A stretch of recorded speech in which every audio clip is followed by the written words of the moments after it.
Hey, it's Adrian. Today I'm taking a look at this fingerprint unlock. Now this is a Touch43 from WELOCK, and WELOCK is not a company that I'm familiar with, but they did send this out for review, so I'm just gonna set it up, play around with it and let you know my thoughts on it. So let's get started.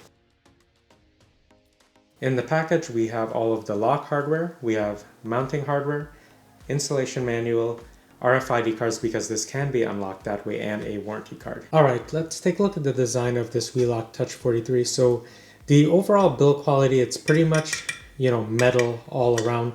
The top here is plastic, and most of this housing in here is plastic, and then this part here is metal. Now on the other side, or the back plate, again, it's pretty much all metal, and you have this brush type of aluminum handle. But let's take a closer look at the front, which is what you're going to be interacting with. So you can see at the top here, this is actually like a LED display, and this is where you're going to see information. So when you're going into the menu settings, or when your fingerprint is confirmed as, successful or not. And then this little black button right there, this is the wake up button or power on button. So to save energy, when you come up to the door, you're going to press this button to activate it or wake the system up, and then scan with your fingerprint. Now, if you look on the side here, there's a screw which I have removed already, because I just want to show you how you get access to add batteries. So there are no rechargeable batteries in this unit. You do have to use 3 AAA batteries. All right, so the next step is to just get everything installed and to test it out. So let's do that now. All right, so what I'm gonna do is I'm gonna remove this deadbolt here, put in the WELOCK. All right, the next step is to install the lock cylinder into the hole, and you can see that the lock cylinder is adjustable if you need it.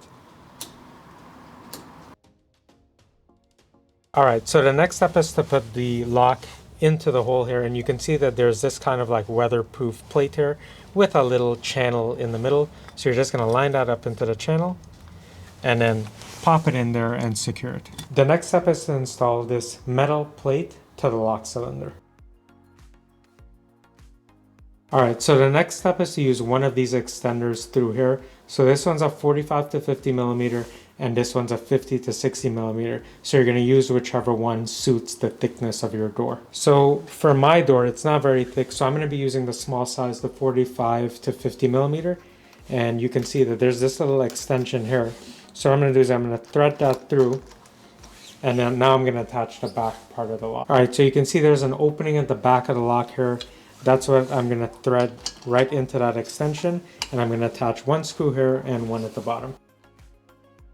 Alright, so the next step is going to be to remove this little screw here so that I could slide off this covering and insert the batteries. Now that I've removed this screw, I can slide out this metal housing, and that's going to give me access to the battery compartment here. Now that the metal housing is off, what I can do is I could remove this weatherproof little cover here, and you can see there's a micro USB port there, and from there I can lift it up and I can insert the 3 AAA batteries. Now if you rotate this to the top, there's markings on here to show you which direction you should insert the batteries, if it's positive or negative. Once you put the 3 AAA batteries, what you're going to do is to secure them down. Once you put this panel down, you're going to use a screw to hold everything in place. Alright, so the last part of the install is just to replace this weatherproof covering here, and I'm going to slide the metal housing right back on and secure it with that screw that I mentioned earlier up here. Alright, you can see if I come up to the lock and I rotate it, it's just a free spin, full 360, and that's to prevent anyone from just coming and trying to force the lock or this cylinder. Now, if I press the set button and then I put my fingerprint, you can see it says unlocked, and now you can see that this is being engaged. And the lock is set to allow you to engage it for about 14 seconds. The default is 10 seconds. You can go from 5 seconds up to 14 seconds. And you can see once it beeps again, it's back to the free spin. So when you set the lock up, it asks you to add admin fingerprints, and I've already added mine, and you can add 2 more to let you control the entire system. But let me show you the admin settings. So you're going to come to the lock, press and hold the set button, and you're going to wait till it says press 5 seconds for assist config. Now I'm going to authorize it, and it says add admin, user fingerprint, delete fingerprint, clear all admin fingerprints, clear all user fingerprints, add card, which is the RFID card, delete card, clear all cards, add remote controller, clear remote controllers, switch language, set the lock time, which is I set 14 seconds, turn off Bluetooth, turn off sound, and then finally reset everything else. In addition to unlocking by fingerprint, you can also unlock by an RFID card. So I'm going to show you how to set that up now. So we're going to go back into the admin settings by pressing and holding set. I'm going to authorize, and I'm going to go into add card.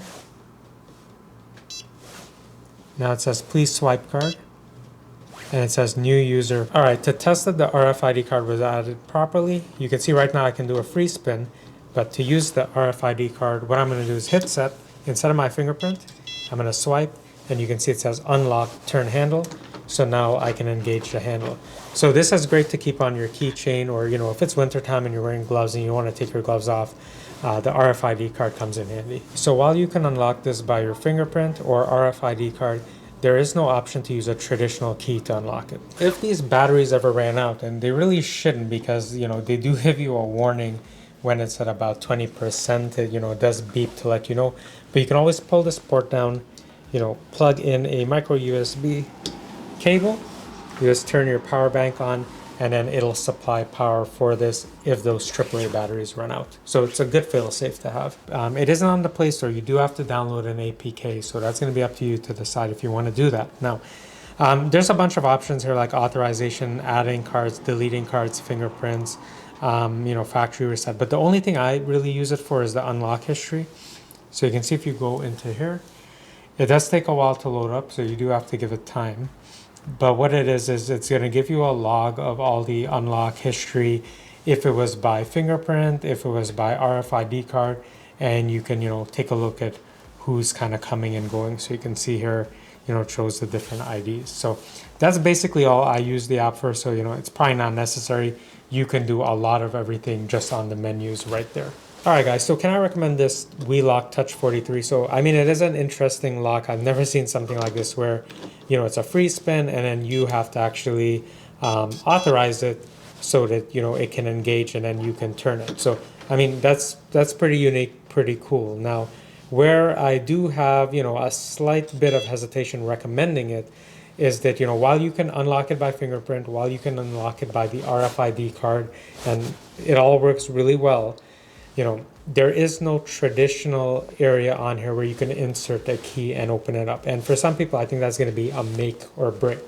Now, if you're someone who wants no keys and you just want, just a light setup, you don't want to carry keys, on your car keys bunch, and you just want everything just fingerprint wise, this is good for you. It's a pretty simple to use lock with the menu systems. But if you do want to have that added peace of mind with a key, WELOCK does make other locks with traditional keys. All right, so if you're interested in picking up the WELOCK TOUCH43, I'm going to leave some links down in the description below, and you can check it out if you're interested. And as always, if you found this video helpful, please consider liking and subscribing. It really does help me out, and I'll see you in the next one soon.